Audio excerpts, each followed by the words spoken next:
Hey guys, this is the second part to the topic of what is your definition of the trading business. So as you know, in the first part, I just told you to think about it a little bit and basically define to yourself, what do you think of the trading business as a definition? I thought it was a really important exercise for you to do. If you didn't do it, pause this podcast right now. 90% of you won't, which is fine.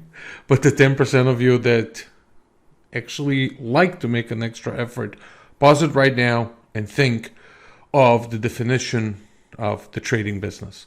It's important to define it for yourself. It could really be changing the way you think about the business and the way you approach it. So, this was my challenge.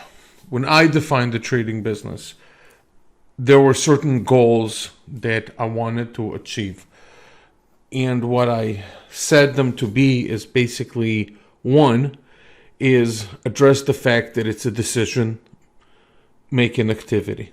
The second part that I want to achieve is avoid trading-related terms. So buy, sell, overbought, oversold, market, anything that is even remotely related to trading.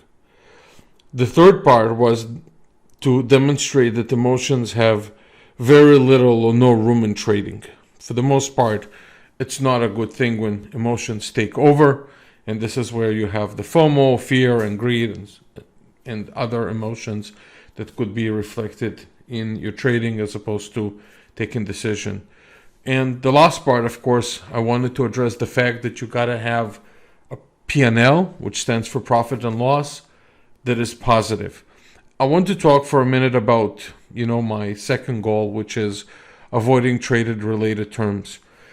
The reason that I wanted to avoid that is because I wanted to define the business without getting any topic of emotions or money involved.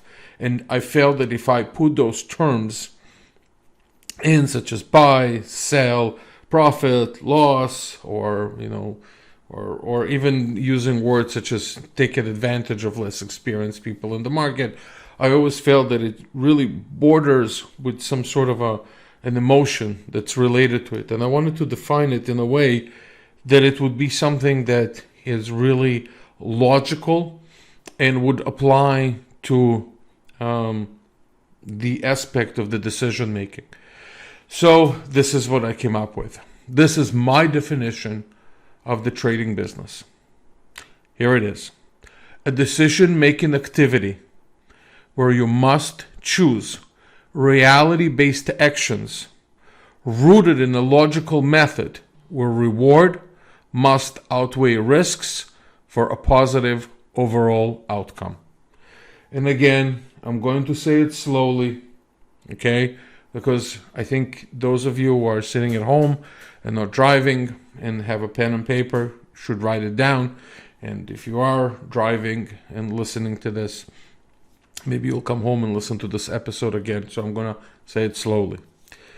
A decision-making activity where you must choose reality-based actions rooted in a logical method where reward must outweigh risks for a positive overall outcome.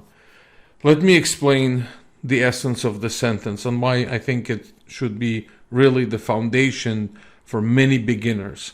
I'm not saying that this is the best definition out there. Maybe some of you would come up with definitions that would define for yourself what is better, but essentially this was my definition that would help me, and I'm going to break it down a little bit. So first of all, it's a decision-making activity. Yes, it is buy and sell, but first and foremost, you have to choose what to buy and what to sell if you go short, right? So I assume that, people who listen to it go both trade futures and equities and options, and you go both long and short on those things. So, or if you buy, you have to sell. And nevertheless, it's a decision-making activity, right? Let's start from that you have to decide. And decisions again, are not based on emotions. It's a decision, right? In the market, you have to do it. So the emotional part where I cancel that is with the following sentence, where you must choose reality-based actions. So reality-based actions are things that are based in the market. So there are things that are actually happening in the marketplace, and you have to apply a reality-based action. Anything which is emotional has nothing to do with reality. That's just in our head. And again, the biggest emotions are FOMO, fear, greed, or revenge trading, whatever emotions that is. It's not reality. Those are things that are rooted in our head at that moment in time when we get caught up with the markets. So again, we must choose reality-based actions. Let's continue. Rooted in a logical method. So I'm talking about a logical method. I know as a beginner you have to define a method, you have to build a method, you actually have to decide what's your method, but nevertheless it has to be a logical method. It can't be a random method. It has to do with something that has to do with the markets or technicals, or whether you're fundamental, it doesn't matter, or you're quantitative or order flow, but that's what I mean by a logical method. And the last thing is where reward must outweigh risks for a positive overall outcome. And this is just a simple way of saying that you better make more money than the mistakes that you do, right? So basically, again, logical method where reward must outweigh risks for a positive overall outcome. And this is where if you notice, again, I didn't use the terms of you got to make money more than you lose. It's just, the risks that you take has to be worth it in such a way that your gains would outweigh the losses that you will take. Never in this definition did I say that you will not make mistakes, and you will make a lot of mistakes.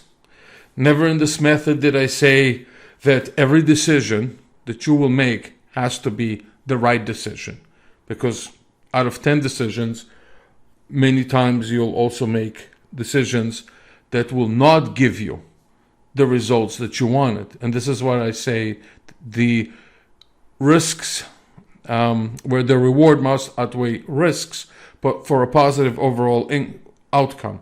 But I never said that every single decision that you will make will always lead to that. So this combination makes me realize the business that I'm in.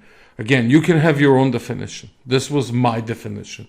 My definition has to do with decision making. My decision has to involve a method. It has to be a logical method, or I have to refine it to a logical method. And then at the end of the day, what I want to do is basically decide that what I want to do is choose those specific activities.